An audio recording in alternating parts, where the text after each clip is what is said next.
Oh hello guys.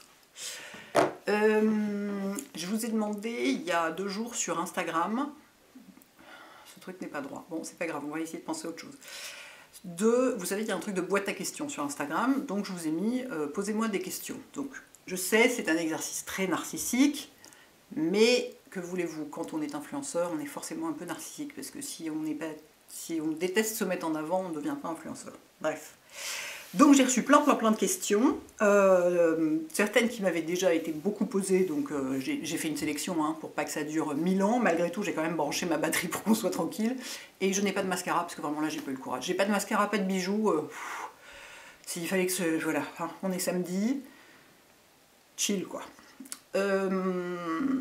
Et donc j'ai sélectionné des questions que je trouvais intéressantes, il y avait voilà, plein de questions hyper intéressantes, hyper sympas.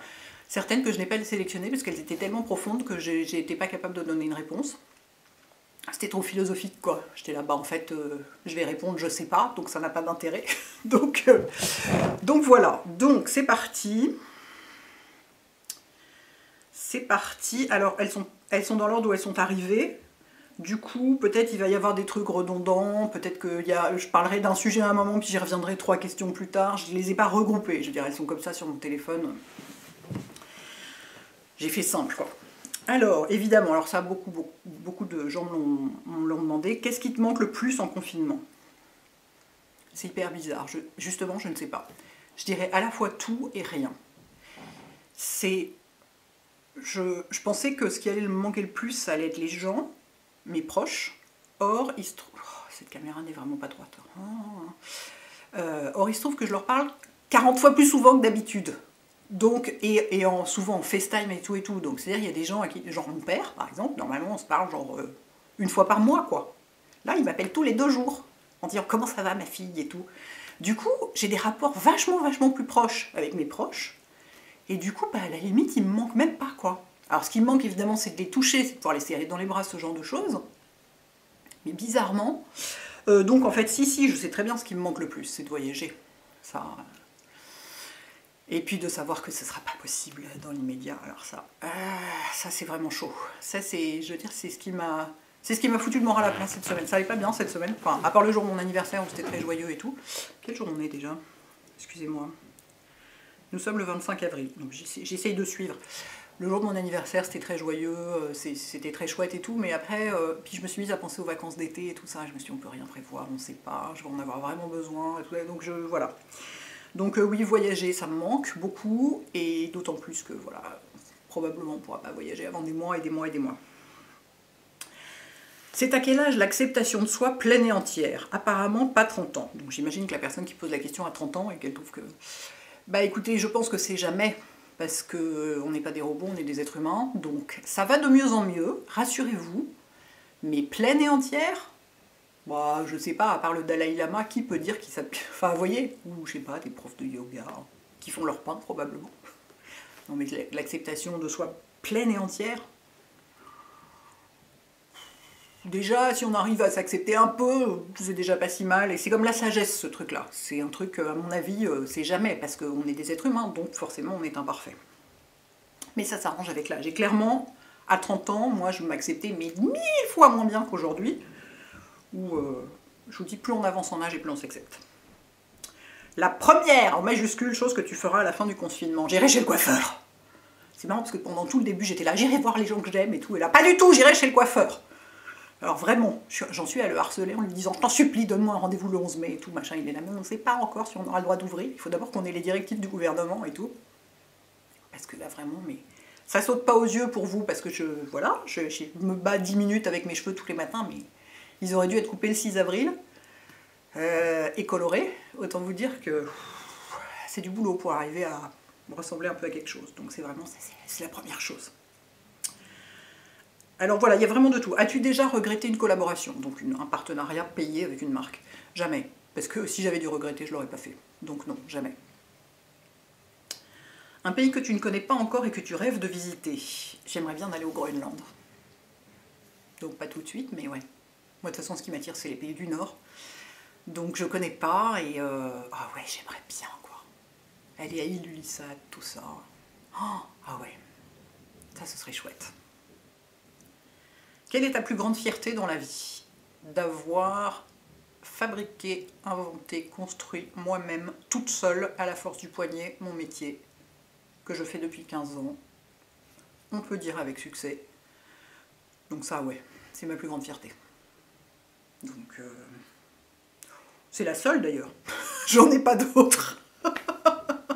C'est la seule. Puis je ne fais que ça. De toute façon, ça occupe absolument tout mon temps. Donc voilà, c'est ma plus grande et ma seule fierté dans la vie. J'aime beaucoup cette question. De qui tiens-tu dans ta famille de ton goût pour la beauté et les cosmétiques? Personne! Ils sont tous complètement nuls avec ça, c'est catastrophique.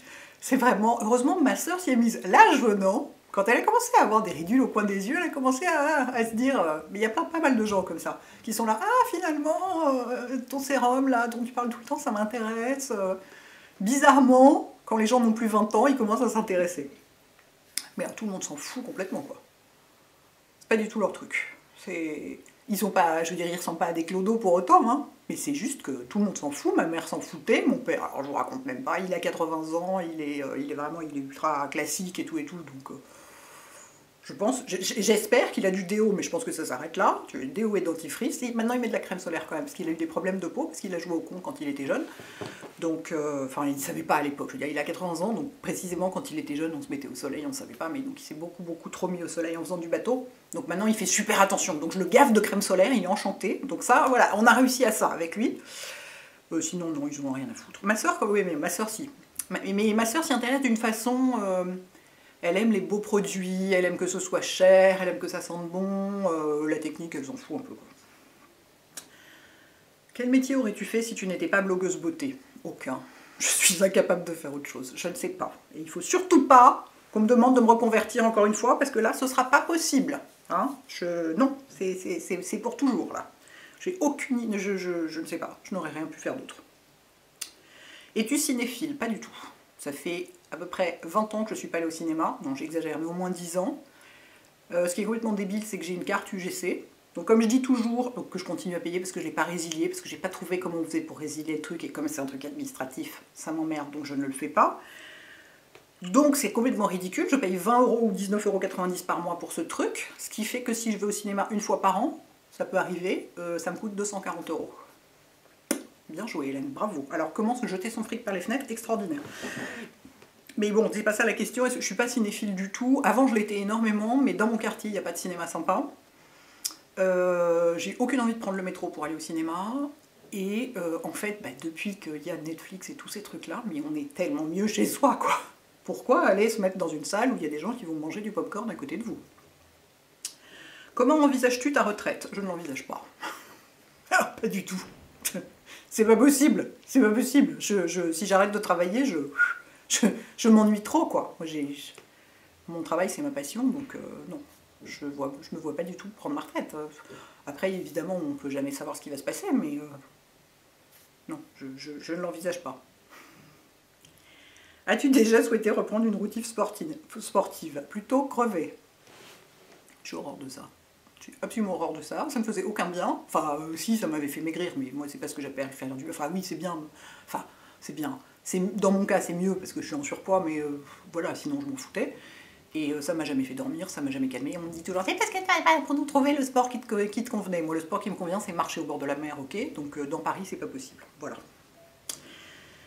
Aucun regret d'avoir changé de vie il y a une dizaine d'années, 15 ans. Aucun regret. Mais aucun regret. Mais vraiment, mais... J'adore, j'adore. Utiliser l'Advanced Night Repair à 22 ans, ok ou pas? Oui, sans problème. C'est un sérum qui va à tous les âges. C'est pas un anti-âge en fait, pas vraiment. C'est un sérum qui Ah! Qu'est-ce que j'ai fait tomber? Juste mon téléphone. Qui resynchronise la chronobiologie des cellules. Donc c'est encore plus... Franchement non, ça va à tous les âges. Pour moi ça va à tous les âges, matin et soir. Moi en ce moment j'en mets matin et soir, c'est mon premier sérum, et je mets un autre sérum par-dessus. Le cap des 50 ans est arrivé. Alors, comment te sens-tu? Épanoui? Happy birthday. Épanoui, bon, pareil que la semaine dernière. Et comment je me sens? Pareil que la semaine dernière. Je sens absolument aucune différence. De toute façon, ça faisait des mois que je disais j'aurais bientôt 50 ans, donc j'étais habituée à prononcer le chiffre, le nombre. Bah, non, de toute façon, j'ai toujours 12 ans dans ma tête, donc globalement, puis ma tête n'a pas changé depuis la semaine dernière, et non, je ne sens absolument aucune différence. Si ce n'est que je me permets de faire de dire des trucs à mes amis, genre ah non, cette musique pour la vidéo Instagram, là ça va pas, moi j'ai 50 ans, je supporte pas, mettez-moi une musique moins boum boum, je sais pas, enfin voilà, je me fais des plans, je joue à la vieille dame, c'est très amusant, mais en dehors de ça, non, ça change rien. Avez-vous conscience de l'impact que vous avez auprès de vos abonnés? Merci encore. Pas du tout. Je me rends absolument pas compte. Donc on me le dit souvent, je le vois parce que je vois bien que voilà, ça marche, les gens sont contents, les marques ont envie de travailler avec moi, que mes abonnés sont contents et tout, mais j'ai absolument pas conscience. Je suis à peu près quasiment dans le même état d'esprit qu'il y a 15 ans, je me rends pas compte. Et je pense que c'est mieux. Ça évite de prendre la grosse tête. Que ferais-tu différemment si tu avais de nouveau 20-25 ans pour la peau? Merci beaucoup. Je ne me mettrais pas au soleil du tout. Parce que je faisais jusqu'à 35 ans, j'ai fait n'importe quoi, mais vous n'avez pas idée. Je ne peux pas vous montrer, je ne peux pas renverser la caméra pour vous montrer la couleur de mon parquet, mais enfin c'est un parquet en chêne, donc c'est assez foncé. Je me mettais au soleil à 14 h en Provence au mois de juillet sans crème, pour être de la même couleur que le parquet. Sachant que je déteste ça en plus, je me forçais, hein, parce que j'étais là, je cuisais littéralement et tout, mais n'importe quoi, quoi. Vraiment, mais la folle totale, parce que bah, il fallait être bronzé, quoi, je pensais qu'il fallait être bronzé.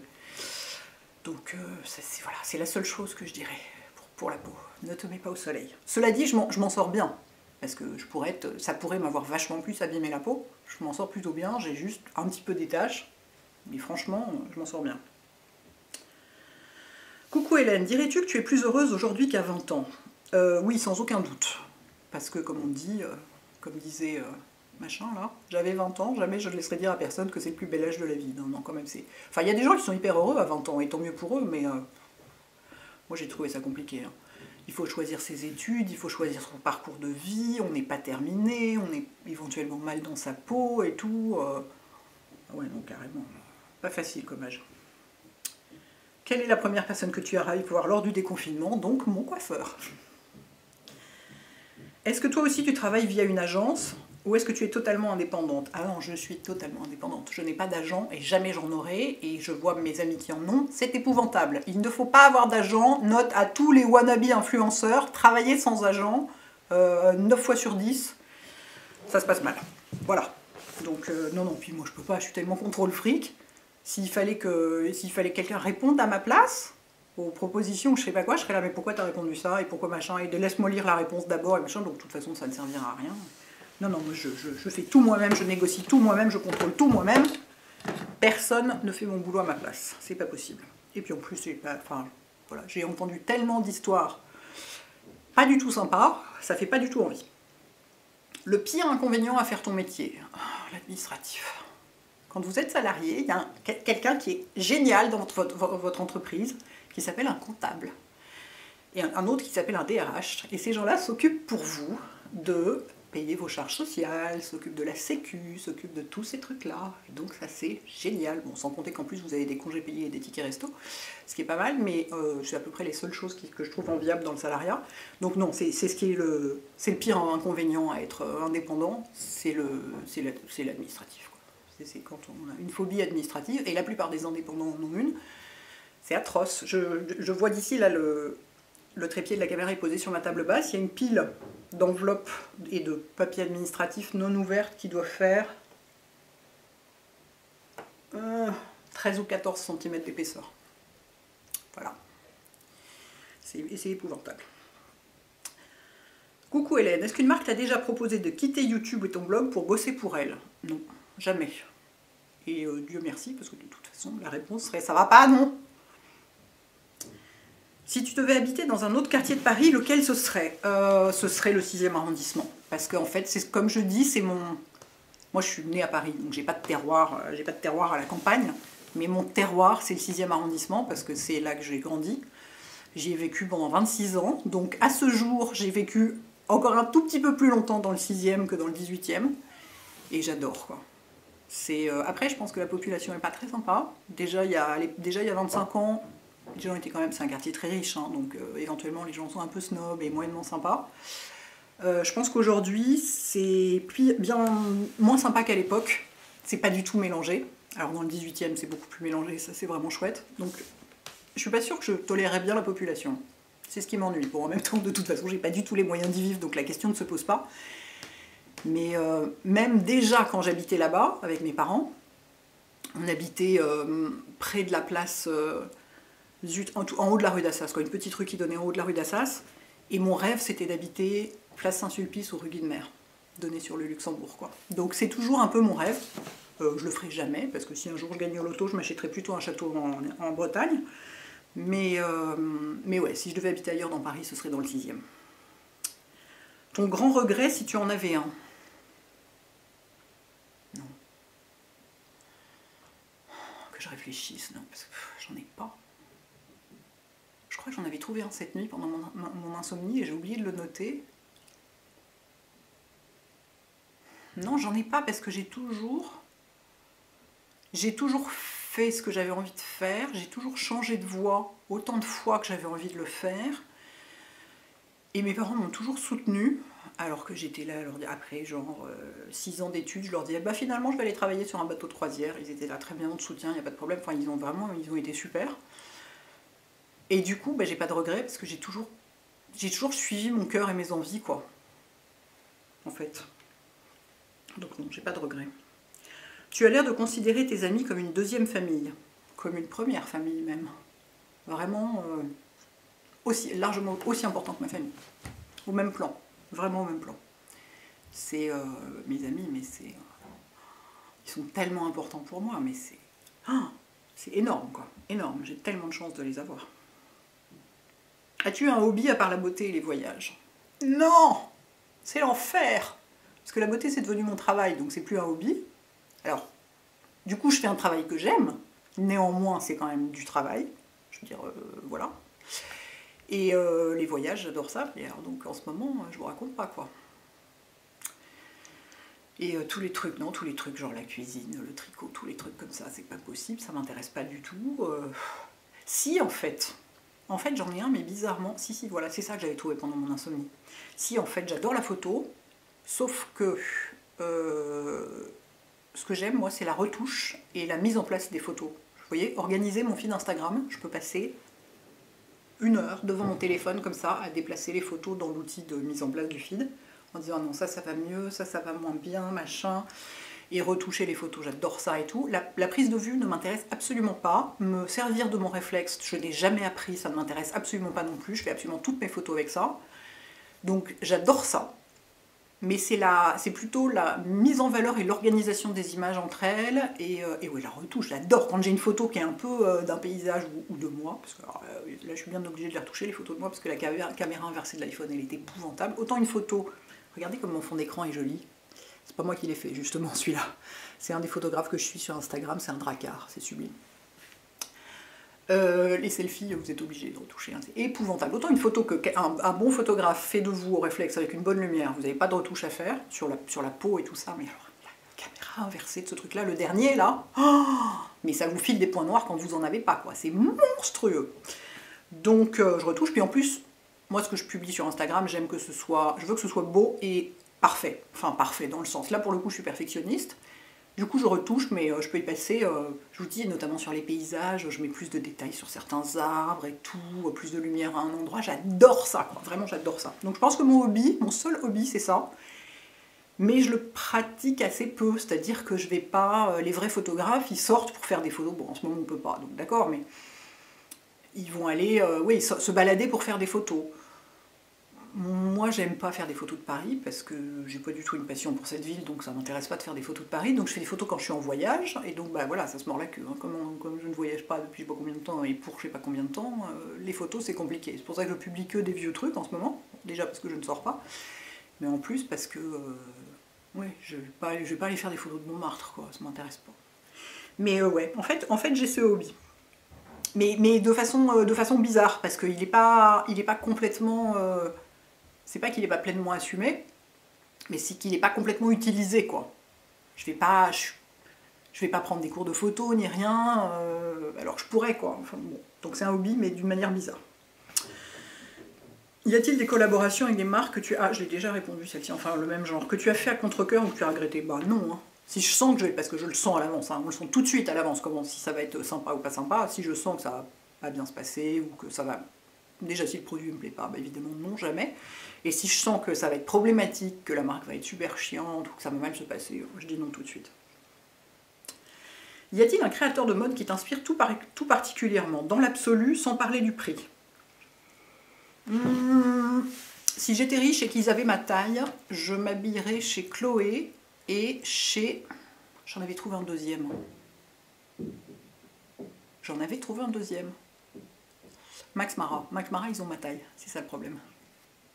Oh, j'adore Max Mara. Oh, j'adore. Voilà, si j'étais riche, je m'habillerais chez Max Mara.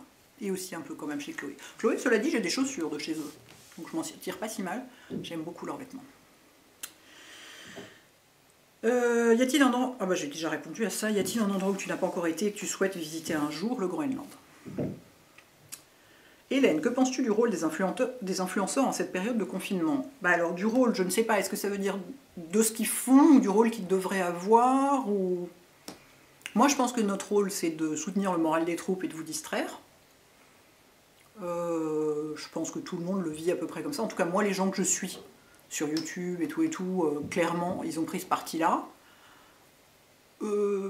C'est sûr que quand je vois passer des gens qui continuent à parler que de surconsommation de produits de luxe et de trucs comme ça, je suis un peu choquée, mais de toute façon c'est des gens qui font ça déjà habituellement, le reste du temps, qui ne sont que là-dedans et qui ne s'intéressent à rien d'autre, et du coup bah, ils continuent en ce moment.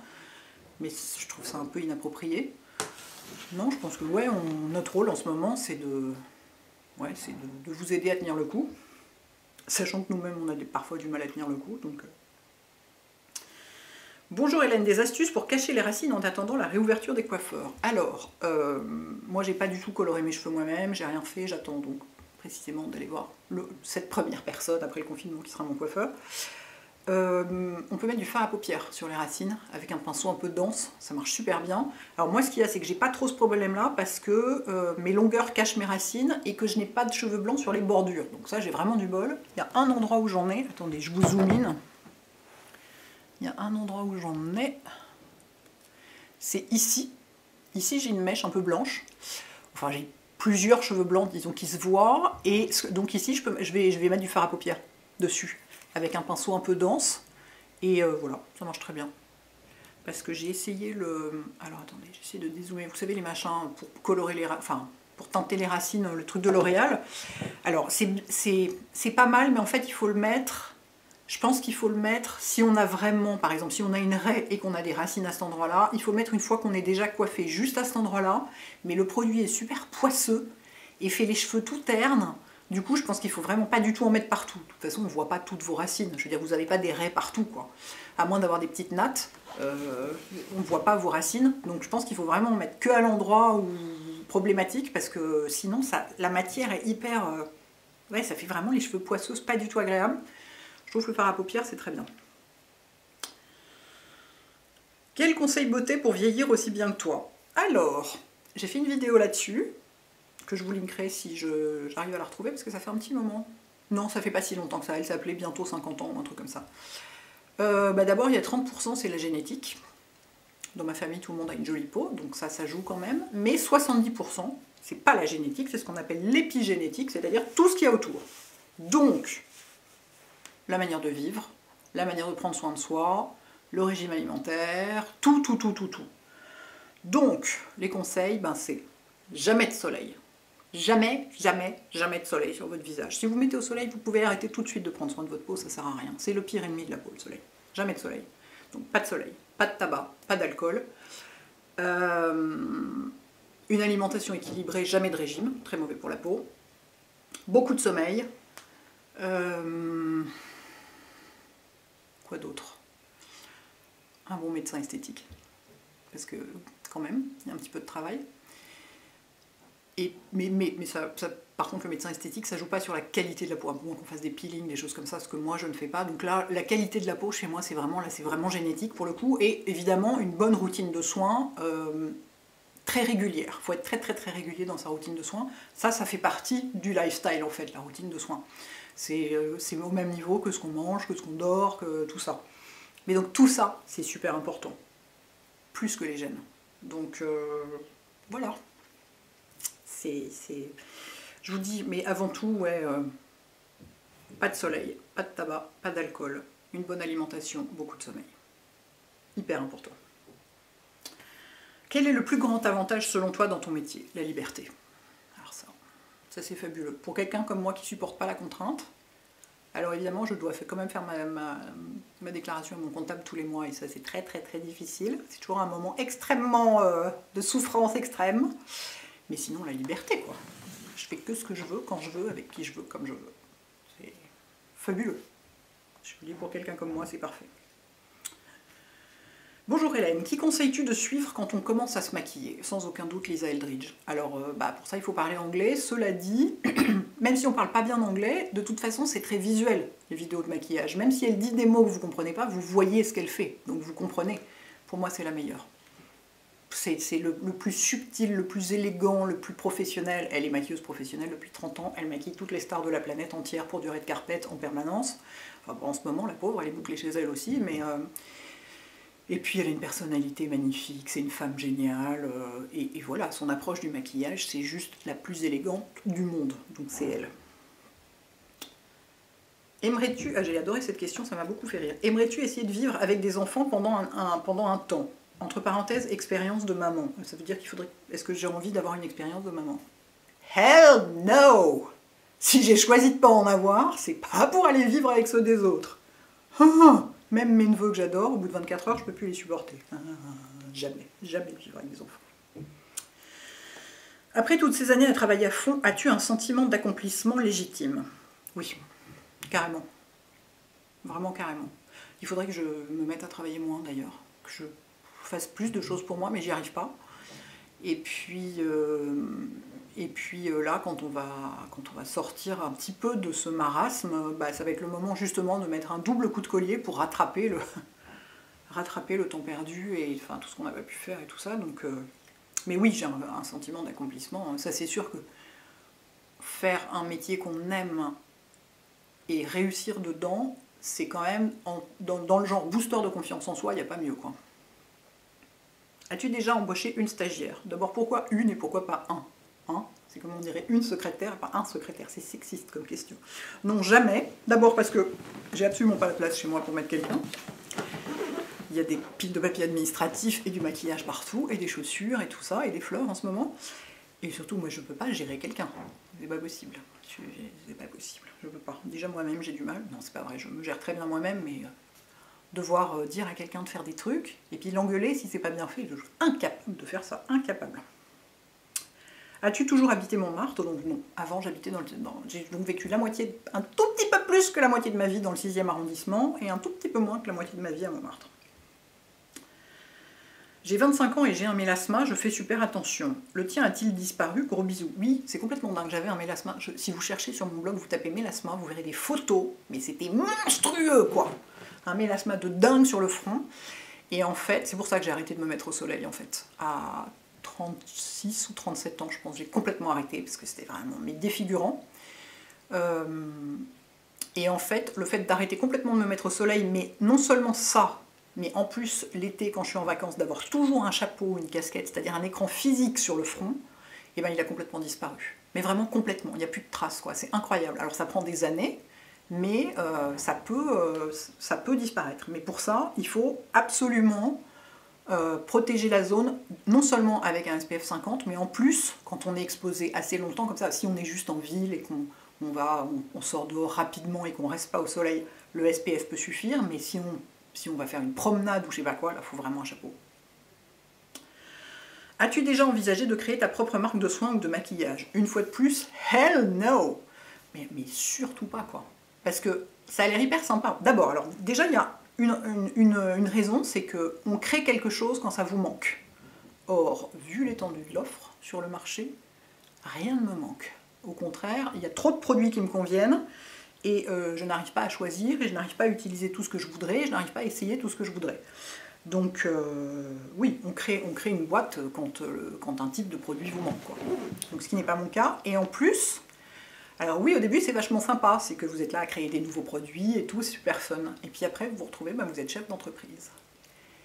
Et moi j'en ai des potes qui sont chefs d'entreprise, je peux vous dire, mais à plutôt crever quoi. parce que c'est gérer des merdes toute la journée. C'est épouvantable, jamais je voudrais de cette vie-là. As-tu déjà fait des injections contre les cernes? Non, et j'ai fait une vidéo pareil, en cherchant vous la retrouverez, qui explique pourquoi. Mon médecin le fait sur d'autres patientes, ou patients d'ailleurs, mais qui sont une bonne indication pour ça. Moi je suis une très mauvaise indication pour ça, parce que ma peau est beaucoup trop fine et tout, donc ça risque de se voir, d'être super moche, d'être complètement ratée et tout ça, donc il refuse catégoriquement de le faire sur moi, et du coup je ne le ferai jamais. Bonjour Hélène, comment sélectionnes-tu les marques avec lesquelles tu travailles?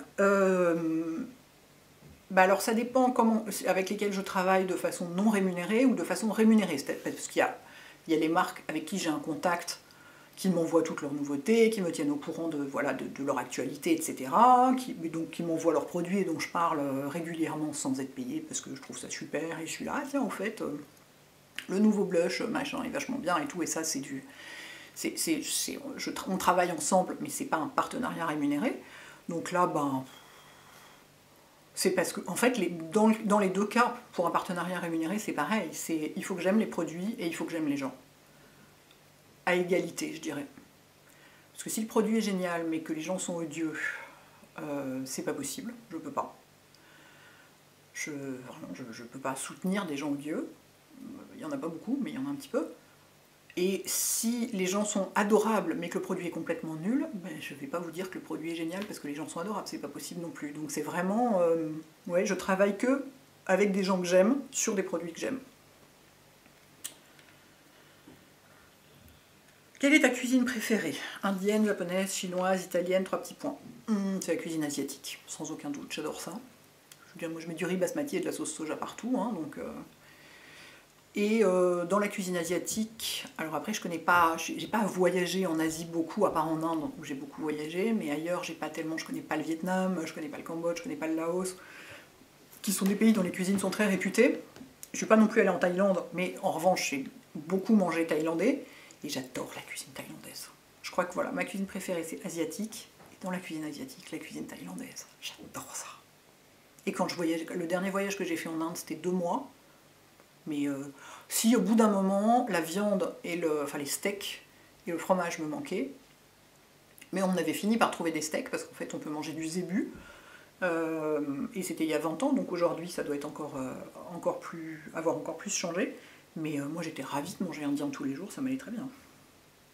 Comment tu fais pour ne pas avoir d'épis avec tes cheveux courts? Si tu voyais ma tête au réveil, je pense que tu pourrais hurler de rire pendant 3 jours d'affilée complet. De temps en temps, j'envoie des photos de moi au réveil à Raphaël, mais il en peut plus tellement il se marre, quoi. Ou alors il m'appelle en FaceTime, et je suis encore dans mon lit, parce que je me lève pas tôt en ce moment. Et l'écran s'allume, et il éclate de rire, quoi. Et je suis là, ah, c'est toi qui as demandé, hein. Et je suis là, comme ça. Donc je passe 10 minutes à me coiffer avec 3 produits différents. Un texturisant, un gel fixant, et un spray fixant. Voilà. Donc là, j'ai littéralement un casque sur la tête. Je fais toujours toucher aux gens, ça les amuse beaucoup, notamment mes neveux, ils adorent, ils sont là, ah, trop drôle. On dirait vraiment que j'ai un casque sur la tête. Y a-t-il eu un moment où tu as regretté de ne pas avoir fondé une famille de sang? Hell no!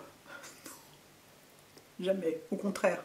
Quand je vois... Le prenez pas mal, hein. Je dis pas ça pour dire que vous avez des vies de merde ou je sais pas quoi, pas du tout, mais quand je vois la vie des gens qui ont des enfants, mais je suis épouvantée, quoi. Chaque jour, je suis un peu plus heureuse de ne pas avoir fait d'enfant. Mais vraiment, mais je suis tellement contente, quoi. Je crois que j'en serais morte. Est-ce que tu as ton permis de conduire? Oui, mais je l'utilise jamais, et du coup, j'en suis venue à avoir la trouille de conduire, quoi. Est-ce que j'ai du rouge à lèvres au coin de la bouche? Je ne sais pas.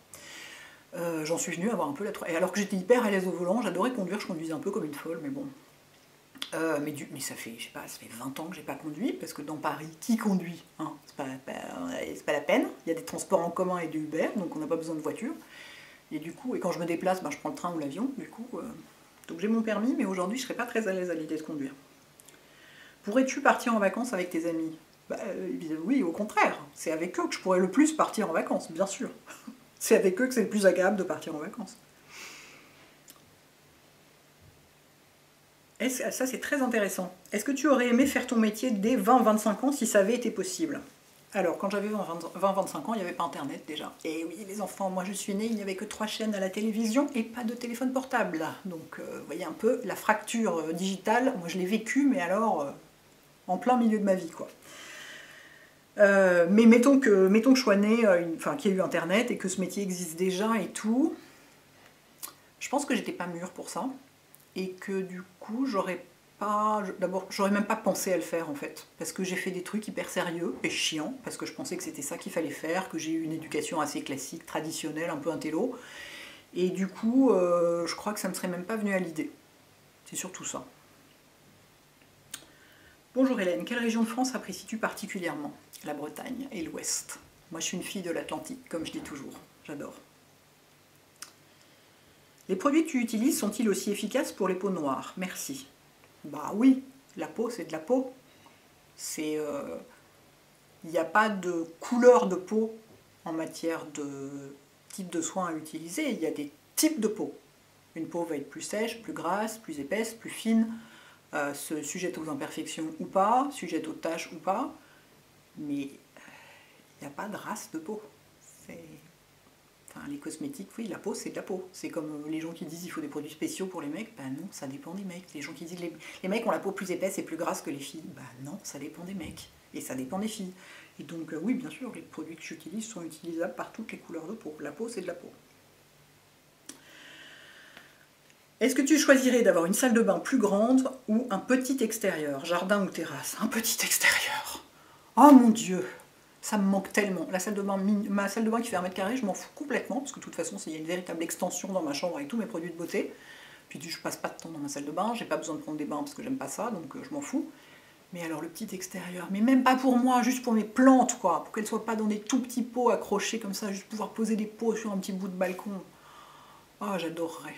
Ouais, j'adorerais. Puis en ce moment, je peux vous dire, ah ouais, un peu d'extérieur, ça me ferait du bien, parce que sortir pour être juste dans la rue, masqué, c'est pas très cool. Non, puis même d'une manière générale, ouais, ça me manque. C'est la seule chose qui me manque dans cet appartement en fait, c'est qu'il n'y a vraiment aucun espace extérieur, et de toute façon à Paris c'est très rare et ça coûte une fortune, donc encore une fois de plus, ça n'arrivera pas, mais oui, c'est ça que je choisirais. Parviens-tu toujours à te sentir créative après tant d'années dans ce métier? Bah, ça dépend, ça dépasse, ça dépend des moments. Ça dépend complètement de mon état d'esprit en fait. Si je suis en pleine forme, oui, je suis toujours aussi créative. Si je suis pas du tout en forme, non. Cette semaine, j'étais pas en forme, ben j'avais du mal à avoir des idées, ça ramait fort quoi. Donc ça dépend. Mais j'ai la chance de bosser dans un milieu où il y a des innovations en permanence. Et alors ça, c'est quand même la grande chance. C'est que même si tu n'as pas d'idée, de toute façon, il sort des nouveaux trucs tout le temps. Donc ça te donne des nouvelles idées tout le temps. Donc ça aide énormément. Mais être créative, purement créative, par exemple pour faire des jolies photos pour Instagram ou je sais pas quoi, vous voyez ce que je poste en ce moment, c'est pas moche, mais c'est que des archives ou des selfies retouchés pendant 45 minutes parce que cette foutue caméra inversée dégueulasse. Je me suis pas lancée dans... Je le vois par exemple, c'est significatif. Normalement, quand j'ai des fleurs chez moi, je fais toujours des photos parce que j'adore, parce que je trouve ça sublime et tout. Là, toutes les fleurs que j'ai eues pour mon anniversaire, je les ai même pas prises en photo. C'est vous dire à quel point j'étais pas en forme cette semaine. C'est que j'ai même pas eu le courage de faire ça. Donc ça dépend vraiment si je suis en forme ou pas. Bonjour Hélène, quelles sont selon toi les qualités à avoir quand on est à son compte? Des épaules hyper solides. Voilà, c'est tout. Des épaules hyper solides et une grande capacité de travail. Quel métier voulais-tu faire quand tu étais ado? Alors c'est très amusant parce que précisément, donc j'ai fait des trucs, j'avais des goûts très chiants, j'aurais pas pu être blogueuse beauté à l'époque parce que je voulais être secrétaire générale de l'ONU. Oui madame. Parce qu'à l'époque c'était Kofi Annan qui l'était et j'avais beaucoup d'admiration pour lui et donc j'avais décidé que je voulais être secrétaire générale de l'ONU. Donc je me suis dit qu'il fallait que je fasse Sciences Po pour ça. Non, parce que j'y croyais en plus. Hein. Donc j'ai commencé par faire du droit pour faire Sciences Po, pour pouvoir présenter Sciences Po, parce que c'est un enfer total. Et quand j'ai commencé à me renseigner pour l'examen d'entrée à Sciences Po, on m'a dit alors bien entendu, il faut lire Le Monde tous les jours et tout et tout. Et moi j'étais là. Bah non, en fait, ça m'intéresse pas du tout. Moi je lis Cosmo, je lis pas Le Monde. Et donc là j'ai compris que non, ça n'allait pas, c'était une mauvaise idée. Donc je vous rassure, aujourd'hui je ne lis plus Cosmo, hein, parce que c'est vraiment le niveau au secours. Je lis un peu plus Le Monde en revanche. Donc ça s'est arrangé. Est-ce que tu arrives encore à être emballé par les nouveautés make-up malgré ton expérience dans le métier et ta fidélité à certains produits? Mais carrément! Dès qu'un nouveau truc arrive, je suis surexcitée. C'est ça qui est extraordinaire. Au bout de 15 ans, je suis toujours surexcitée par les nouveautés. Ou même quand je découvre une nouvelle marque de skincare, ou encore plus je pense en skincare, parce que c'est ce qui m'intéresse le plus, mais je passe mon temps à être surexcitée. Mais la chance, quoi! Parce que ça aurait pu s'atténuer quand même. Et puis dans ce cas-là, j'aurais été bien embêtée, parce que qu'est-ce que j'aurais fait? Ah non, je suis toujours à fond. Miracle. Vraiment le miracle total. Comme quoi, je ne me suis pas plantée de métier. Bonjour, à quel âge as-tu commencé les injections? Car j'y pense de plus en plus, bisous à toi. Alors, j'ai commencé à faire du Botox ici à 37 ans, donc il y a 13 ans. J'avais une ride du lion très très marquée à l'époque, j'avais une barre monstrueuse entre les sourcils, mais la peau n'était pas encore cassée, moyennant quoi, je vais vous zoom in une fois de plus, moyennant quoi, il n'y a pas de marque. Vous voyez? Comme ça a été pris à temps, on voit à peine une ombre, mais franchement, vu d'où on était parti, et j'ai toujours continué depuis.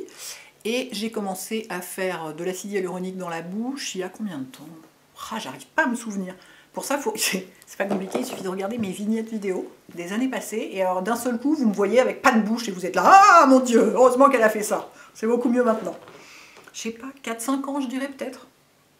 Il me semble. Après, c'est vraiment un truc, c'est pas âge dépendant, j'ai envie de dire. C'est état de votre peau dépendant. Il y a des gens qui commencent, enfin, dans la mesure où on a envie d'en faire, hein, évidemment. C'est pas du tout dire qu'il faut ou qu'il faut pas, c'est pas la question. Mais il y a des gens qui marquent beaucoup plus vite que d'autres, et d'autres qui marquent... Moi, j'ai des amis qui ont mon âge, qui n'ont pas de ride du lion, parce qu'elles ne froncent pas les sourcils. Moi, je fronçais les sourcils tout le temps, du coup, à 37 ans, c'était déjà hyper marqué. Donc ça dépend vachement de vos expressions, de votre ossature, de votre type de peau, de plein de trucs. Donc, voilà. Il n'y a pas... Bon, évidemment, commencez pas à 12 ans, mais, non, mais un médecin sérieux refusera. De toute façon, c'est pas légal d'injecter un mineur. C'est comme pour les tatouages. Mais même genre à 20 ans, un médecin sérieux ne vous fera pas de botox à 20 ans. Pour la bouche en revanche, là c'est plus touchy parce que là c'est purement cosmétique comme truc, enfin c'est vraiment uniquement pour l'effet esthétique, c'est pas, bref, donc là il y a des gens qui commencent très très très très jeunes, ça c'est voilà, c'est votre bouche, vous faites ce que vous voulez, mais effectivement c'est pas du tout une question d'âge, c'est une question de comment vous marquez l'âge. Enfin, voilà, à quel moment vous commencez à marquer, et ça varie énormément d'une personne à l'autre. As-tu parfois envie de reprendre un travail 9-17? C'est-à-dire 9-17, c'est une traduction, c'est un anglicisme en fait, le 9 to 5 work, c'est un job de bureau de 9h à 18h quoi. Alors là, une fois de plus, hell no. Je pense que j'en mourrais. Je me retrouvais dans un bureau, obligée de faire des trucs avec lesquels je suis éventuellement pas d'accord, avec des gens que je n'ai pas choisis, à des horaires qui ne me conviennent pas, et où je ne suis pas productive éventuellement à cette heure-là, mais à une autre. Ah, pour moi, c'est la pire chose qui pourrait m'arriver. Je vous dis, je crois que j'en mourrais. Es-tu fière de la personne que tu es et des valeurs que tu partages? J'irai pas jusqu'à dire que je suis fière, parce que je fais rien de spécial, je veux dire, je suis pas très engagée comme fille, je suis pas très militante, pas très engagée, pas très active, enfin pas du tout même, pas du tout activiste. Donc je suis juste moi quoi, mais je pense que ça va, et je pense qu'il y a des gens à qui ça fait du bien, comme je suis un peu différente de certains types de personnes, notamment de mon âge, je pense qu'il y a des gens à qui que ça peut aider de voir qu'on peut être un peu différent, vivre d'une façon un peu différente. Bon, après, je n'irai pas jusqu'à dire que je suis fière, mais je me dis peut-être ça peut aider. Quelle est selon toi la pire erreur pouvant être faite en termes de soins? Vous avez la réponse. Se mettre au soleil. Voilà. As-tu fait des études? Oui, donc j'ai fait du droit, j'ai une licence de droit. Et ensuite, comme j'avais décidé que finalement je ne voulais plus être secrétaire générale de l'ONU, je me suis réorientée et j'ai fait une école de... comment ça s'appelait le truc que j'ai fait? C'était un master de culture et communication. Donc il y avait beaucoup d'histoire de l'art, d'histoire de l'architecture et tout, et ça c'était chouette, j'aimais bien. Donc ça ne m'a pas beaucoup servi, vous voyez, hein, parce qu'ensuite j'ai bossé dans le tourisme, donc enfin, ça m'a donné une bonne culture générale, et ça sert toujours. Mais en dehors de ça, voilà. Si vous pouviez choisir entre Paris et le sud de la France, qu'est-ce que c'est? Insérez le petit qu'est-ce que c'est que cette question étrange? J'ai aucune envie de vivre dans le sud de la France. Pourquoi faire? Il fait beaucoup trop chaud et puis... Non, entre Paris et la Bretagne, d'accord, mais sud de la France. Quelle drôle d'idée. Aimes-tu vivre seul? Oh là là, oui. Alors bon, en ce moment, ça commence à faire long, hein. Mais j'adore. Personne me fait chier, je fais ce que je veux, quand je veux, comme je veux. Oh, j'adore, je trouve ça génial. Ah oui, c'est génial, j'adore, j'adore. Par quoi remplacer l'irremplaçable fond de teint lissant perfecteur de Shiseido? Bonne question. J'ai souvent réfléchi à ça. Je trouve que le nouveau de By Terry a un rendu qui s'en approche. Mais il n'est pas exactement pareil. Après, j'essaye pas énormément de fond de teint. Moi, quand j'aime un fond de teint, je m'y tiens et j'en change plus. Du coup, le fond de teint, c'est pas comme les rouges à lèvres, on en essaye moins. Et ouais, je dirais que celui-là est quand même assez proche en rendu. Le By Terry dans sa petite bouteille avec sa pipette. Tu vois. Tu ne t'exposes pas au soleil, mais est-ce que tu utilises des autobronzants, sérum, lotion, etc. Bah non, pourquoi faire? Ça m'est complètement égal de ne pas être bronzée. Je ne considère pas que être blanche, c'est être moche. Donc voilà, j'ai pas besoin de tout ça. En plus, ça pue, c'est orange, je déteste ça. Bonjour Hélène, d'où viennent tes boucles d'oreilles? Merci. Alors, je vous zoom in aussi, une fois de plus. Les plus grosses, les premières, celles que j'ai depuis très longtemps, viennent de chez Tiffany's. Celle-ci, là. Et celle d'après, donc ça c'est une petite fleur, ça c'est un petit diamant, ça c'est une petite fleur, ça c'est un petit anneau. Ils viennent de chez Maria Tache, qui est une créatrice new-yorkaise, qui est à la base, qui était tatoueuse et qui s'est mise à faire du piercing et qui a donc des bijoux qui sont très très très jolis pour aller dans les piercings les piercings d'oreilles, mais elle fait aussi d'autres piercings. Enfin en l'occurrence c'est pas elle qui le fait maintenant parce que c'est devenu une grosse boîte. Et elle fait donc des bijoux de piercing précieux, ce qui est assez difficile à trouver. Genre vous allez chez Abraxas, vous n'avez pas tellement des trucs en diamant, quoi. Donc j'aime beaucoup ce qu'elle fait. Hello, as-tu un Vinted? Tu es superbe en tout cas. C'est gentil. Non, je n'ai pas de Vinted. Je ne vends pas les vêtements que je ne porte pas. Je les donne. Enfin, il m'est arrivé une fois, je m'étais plantée en achetant un sac Prada. Je l'ai revendu parce que c'était quand même très très cher. Et je ne me voyais pas le mettre à la benne Emmaüs, ça me faisait quand même un peu mal au cœur, donc je l'ai revendu sur un site qui n'était pas Vinted d'ailleurs, j'ai déjà oublié le nom vu que je l'ai utilisé qu'une fois. Mais comme mes vêtements, c'est que du Assos, si j'en ai plus besoin, c'est bon, je suis pas à la rue au point d'avoir besoin de vendre mes fringues, quoi. Non, je les donne, je les mets à la benne Emmaüs et voilà. Après, ceux qui veulent les vendre, très bien, ils font bien comme ils veulent, mais moi, c'est pas du tout mon truc. Où trouves-tu la place pour ranger tous tes produits? Bah, je ne la trouve pas. Il y en a partout, c'est l'enfer. Il y en a vraiment partout. Je suis un peu envahie. Du coup, c'est pas très reposant comme ambiance chez moi, parce que c'est joli, c'est sympa, c'est un appart ancien, il y a des moulures, du parquet, machin, tout ça, donc c'est sympa. Mais il y a tellement de trucs partout que du coup, c'est pas du tout calme, quoi. Mais bon, c'est comme ça, hein. C'est mon bureau, quoi. Donc voilà, ça fait 40 mètres carrés au total, 2 pièces, donc forcément, il y a des trucs partout.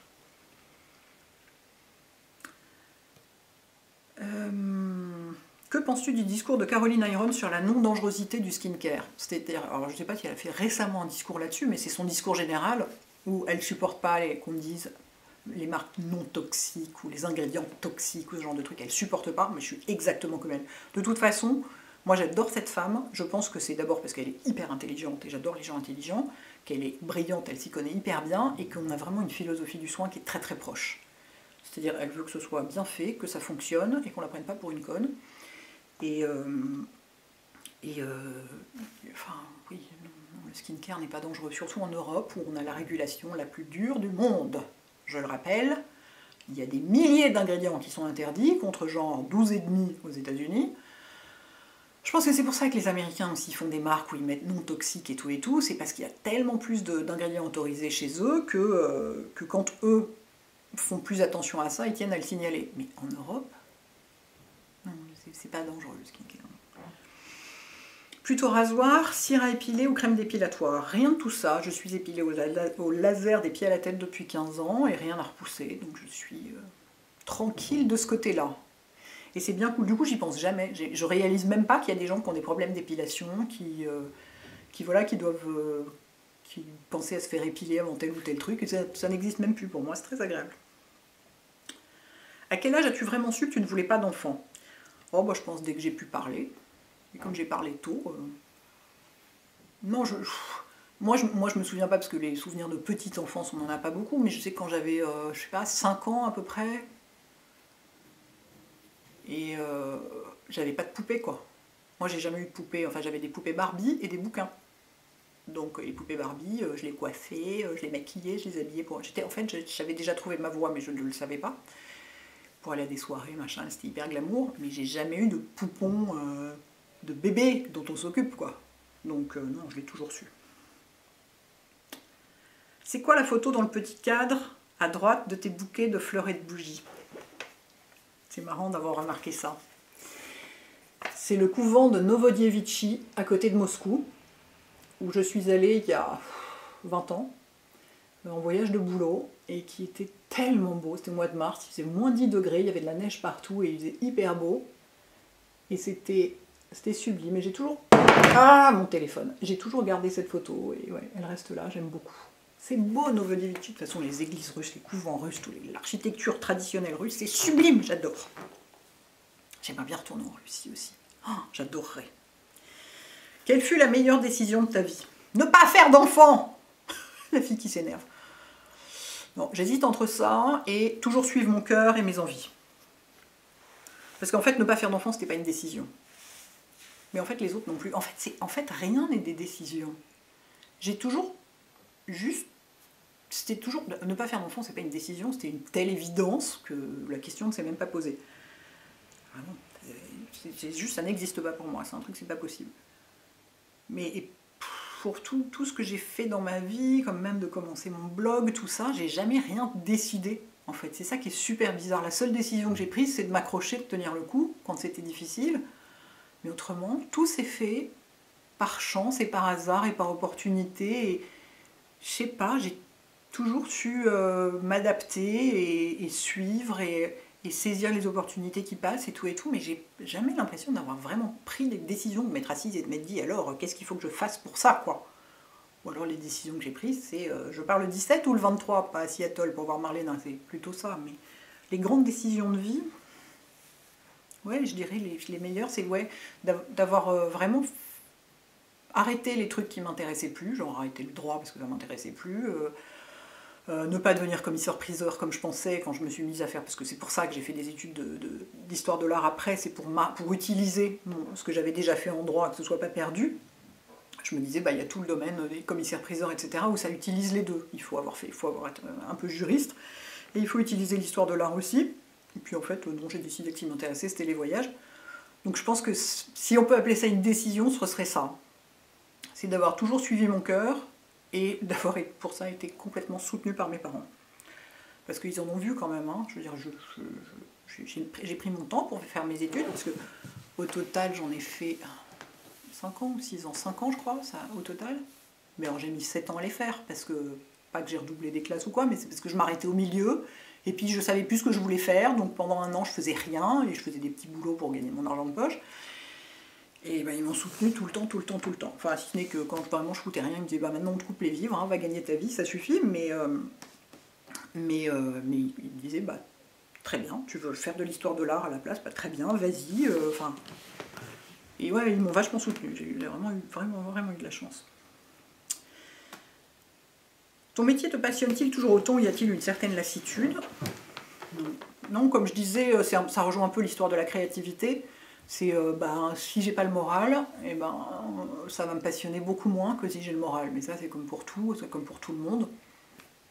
Et dans la mesure où, comme je disais, il y a toujours des nouveautés, et je rencontre toujours des gens nouveaux en plus, donc ça c'est complètement génial, des gens qui ont des parcours incroyables, qui sont passionnants et tout, et qu'il y a toujours des nouveautés dans la recherche, dans la science, quoi, de la peau et tout ça, et des nouveautés en maquillage aussi, et tout, du coup on peut pas se lasser, quoi. Comment et pourquoi avez-vous commencé YouTube? En fait, j'ai commencé YouTube ça fera 12 ans en août, parce qu'au début j'avais que mon blog, et je faisais des tutos maquillage en photo, écrit, quoi, avec une explication écrite sous chaque photo. Donc je prenais des photos de mes yeux et je disais, et alors, placez le fard, machin, et j'écrivais avec tel pinceau, placez le fard, machin, à tel endroit et tout, et c'était un enfer, aussi bien pour moi à écrire que pour mes lectrices à lire. C'était hyper chiant, quoi, c'était hyper rébarbatif, pas du tout convivial, quoi. Et du coup, je me suis dit, bon, parce que je faisais énormément de maquillage au début, c'est ce qui m'intéressait le plus quand j'ai commencé mon blog. J'étais plus intéressée par le maquillage que par le skincare. Et du coup, je me suis dit, pour expliquer du maquillage, il faut pouvoir le montrer en image qui bouge, quoi. Mon Dieu, pas en photo, quoi. Et pas par écrit, parce que c'est chiant, quoi. Et du coup, c'est comme ça que je me suis mise à faire des vidéos. Et juste après, as-tu déjà eu envie d'arrêter ta chaîne YouTube? Oh bah non, pas du tout. J'adore, donc non, j'ai jamais eu envie d'arrêter.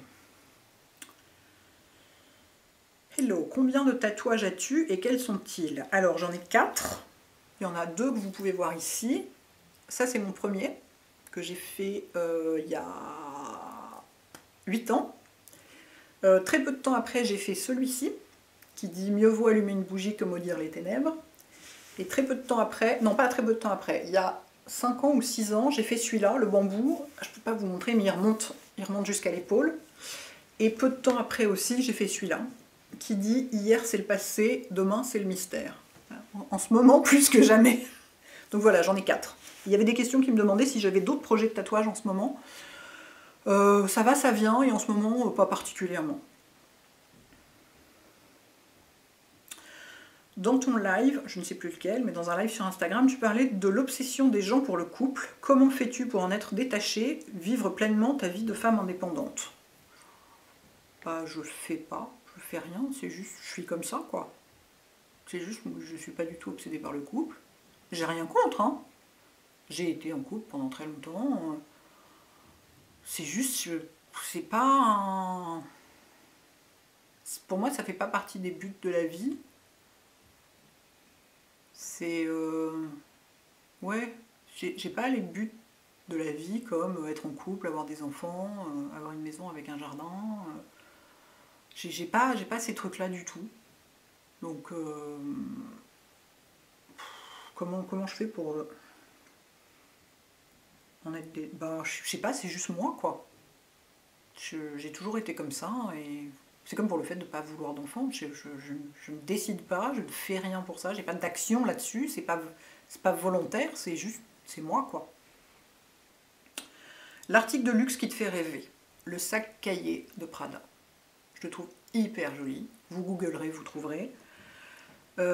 Pourquoi je ne l'ai pas encore acheté? Bah, déjà parce qu'il coûte 2500 balles, hein, là, donc vu l'éducation que j'ai eue, je commence à arriver à acheter des trucs chers, mais ça m'a pris beaucoup de temps parce que j'ai pas du tout été élevée comme ça, du tout.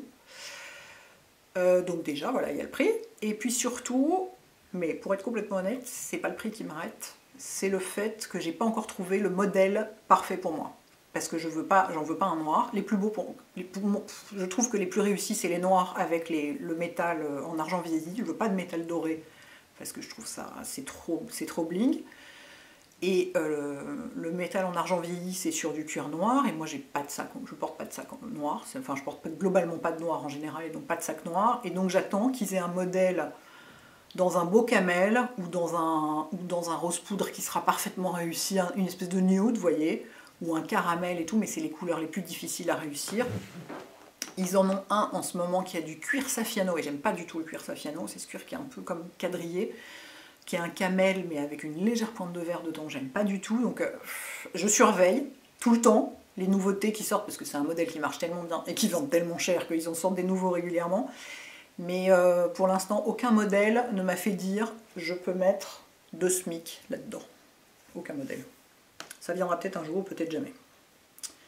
Est-ce que ta peau aussi souffre beaucoup de la qualité de l'eau en ce moment? Tu m'étonnes, c'est épouvantable, j'ai l'impression de me doucher à l'acide le matin, quoi. Il y a beaucoup plus de chlore dans l'eau en ce moment pour que le lavage des mains soit plus efficace. Et alors du coup, les peaux un peu sèches, un peu fines, un peu sensibles, elles souffrent, quoi. Moi, j'ai des endroits, j'arrive à avoir des égratignures, tellement j'ai la peau qui me gratte et tout. Ça tire, ça gratte, c'est hyper inconfortable. Et du coup, je suis allée à la pharmacie, je me suis racheté de la crème corps Aven, hyper costaud, hyper relipidante et tout, parce que même les beurres corporels les plus costauds que j'avais, ça suffisait pas, quoi. Donc, ouais, on a tous, je pense qu'il y a beaucoup de gens dont la peau souffre de la qualité de l'eau. Est-ce que parfois tu regrettes de ne pas avoir eu d'enfant? Hell no. Non. Mais vraiment, Je dirais presque chaque jour qui passe, je suis un peu... Je crois que je l'ai déjà dit, non? Je ne sais plus si je me répète. Mon Dieu, mais ça dure très très très longtemps. Attendez, c'est pas possible. Ça fait 1 heure déjà. Oh, la vidéo la plus longue de l'histoire de la vidéo. Ben, en fait, j'avais pas réalisé qu'il y avait autant de questions. Donc non, c'est limite chaque jour qui passe, je suis plus heureuse que jamais de ne pas en avoir. Oh, quel sacrifice et quel dévouement. J'aurais jamais pu, jamais pu. Sans compter que le monde de l'enfance m'intéresse pas du tout. Moi je vous dis, moi-même quand j'étais enfant, je jouais pas. J'avais des poupées Barbie, avec lesquelles je jouais pas vraiment, c'était autre chose. Et je bouquinais. Dès que j'ai su lire, et j'ai lu tôt, j'ai fait que bouquiner, donc le monde de l'enfance m'intéresse pas. Vraiment, c'est pas mon truc du tout. Quel est ton parfum préféré? On ne triche pas, juste un. Bah, j'ai pas besoin de tricher, parce que ça fait maintenant un moment que c'est Limone e di Sicilia de Erin Lauder. Et j'adore. Il sent le jasmin et le citron. Il est fabuleux. Et j'ai arrêté de le porter au début du mois d'avril. Je me suis dit, je vais pas le porter. Ça fait pratiquement un mois que je me parfume pas. Parce que comme je le mettais tous les jours depuis le mois de décembre à peu près, bah, je le sentais plus du tout. Juste au moment où je le pchitais, mais vraiment immédiatement, je le sentais plus. Et je trouvais ça trop dommage. J'avais vraiment envie de le sentir. Du coup, je me suis dit, je vais pas le porter du tout pendant un mois. Et je porte du coup aucun autre parfum en ce moment. Du tout, pour déshabituer mon odorat et le sentir à nouveau et en profiter, quoi. Parce que tellement je l'adore. Donc voilà, là la réponse est facile. Bonjour Hélène, quel enseignement tires-tu de ce moment d'isolement? Je crois que ça fait partie des questions où je m'étais dit que je ne répondrais pas parce que c'était trop philosophique et que je ne savais pas. Bah si, évidemment, l'enseignement qu'on tire, c'est que le plus important c'est l'humain, mais ça on le savait déjà, hein, ça nous apprend rien. Plus que, enfin, que voilà, la consommation on s'en fout, tout ça.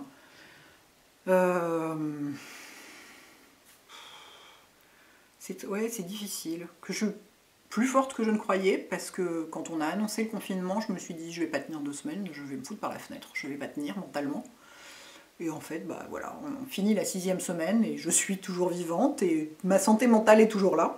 Donc même s'il y a des moments plus sympas que d'autres, ouais, peut-être que c'est ça que ça m'a enseigné, c'est qu'en fait l'être humain s'adapte à tout et est plus costaud qu'il ne le croit.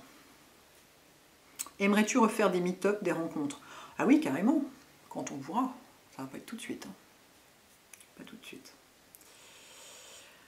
Vos photos et vidéos sont magnifiques. À quelle formation avez-vous pris part? C'est gentil. Mes vidéos ne sont pas du tout magnifiques, elles sont épouvantables, mais je m'en fous complètement parce que alors c'est très, voilà, ça fait partie des trucs.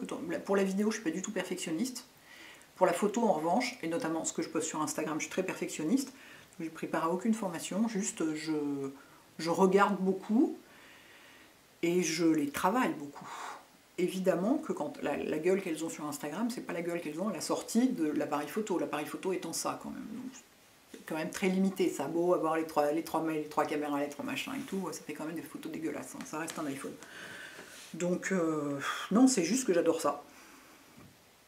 Et juste après, ça tombe bien, quels sont tes photographes et ou artistes préférés? Il y a plein de photographes que j'adore, mais ce qui me vient spontanément comme nom, c'est Steve McCurry, et notamment pour les photos d'Inde qu'il a faites. Alors ça, c'est magnifique, mais je pense que le plus sublime d'entre tous, c'est Salgado. Quand on aime un peu la photo, ça a une telle puissance, une telle humanité, une telle empathie pour l'humain, c'est fabuleux, fabuleux le travail de cet homme. C'est un homme fabuleux, je veux dire, c'est un personnage. Mais il y en a plein d'autres, des photographes. Et aujourd'hui, avec Instagram, moi je suis quasiment que des photographes sur Instagram. Il y a des gens qui font des trucs, mais c'est extraordinaire, quoi, vraiment extraordinaire. Avez-vous déjà été approchée pour devenir chroniqueuse beauté à la télé? Est-ce que ça vous tente? Hell no! Quelle horreur! Moi, j'ai pas la télé, je trouve ça épouvantable. La seule chaîne télé qui trouve grâce à mes yeux, c'est Arte, et je la regarde pas sur ma télé, vu que je l'ai pas, je la regarde sur mon iPad mini, sur le site internet de la chaîne, et je regarde que des documentaires. Chroniqueuse à la télé, mais quelle horreur! Est-ce que vos voisins savent que vous faites des vidéos? Oui. Oui, oui, complètement. Pas parce qu'ils me voient les faire par la fenêtre, mais bah, ça fait 20 ans que je vis là et que eux aussi, c'est un immeuble où tout le monde est propriétaire et tout le monde est là depuis très longtemps. Donc bah, on discute, quoi, forcément, et du coup, ouais, ils savent. Ça les impressionne pas du tout, d'ailleurs, parce qu'ils sont pas du tout dans ce monde-là et tout, mais je pense que ça les fait un peu marrer, quoi. Comment fais-tu pour tes cheveux? Est-ce que tu te les coupes toi-même? En ce moment, tu veux dire? Bah non, ils sont 10 fois trop longs. Ils auraient dû être coupés début avril, donc voilà. Donc je me bats beaucoup plus tous les matins pour les coiffer, et donc j'attends de pouvoir aller chez le coiffeur. Je vais pas couper les cheveux moi-même, ça va pas, non? J'ai fini! Mais oui, parce que je vois le dernier, c'était quelle étude as-tu fait? Et j'ai déjà répondu. Donc j'ai fini. 1 heure, mon Dieu. Bon, bah écoutez, je suis désolée. Hein. Et j'en ai sélectionné qu'une toute petite partie. Hein. Je vous jure. Bon, écoutez, j'espère que ça vous aura amusé. Et puis, je vous remercie d'avoir joué le jeu et d'avoir posé des questions vraiment intéressantes. C'était chouette. Parce que des fois on a des questions pas très intéressantes, et là bah, c'est pour ça qu'il y en a tant. Il y avait tellement de questions que je trouvais assez profondes, quoi. Que du coup, c'est vraiment chouette. Vous êtes vraiment cool. Passez un bon dimanche. Courage. Tenez bon. Ah, j'ai trop envie de vous le dire en breton, parce que ça c'est notre truc avec mon père, comme on a passé, pareil, 25 ans nos vacances en Bretagne. On connaissait 2-3 mots en breton, et la devise de la Bretagne, je pense que les Bretons vont me corriger, parce que peut-être c'est juste la devise du Morbihan où on était, je suis pas sûre, mais c'est Arzao Agarzam, et ça veut dire debout et tenons. Et donc à chaque fois qu'on raccroche en ce moment au téléphone avec mon père, on est là, Arzao Agarzam. Donc voilà, je vous envoie mes extraterrestres et la devise de la Bretagne. Bon dimanche.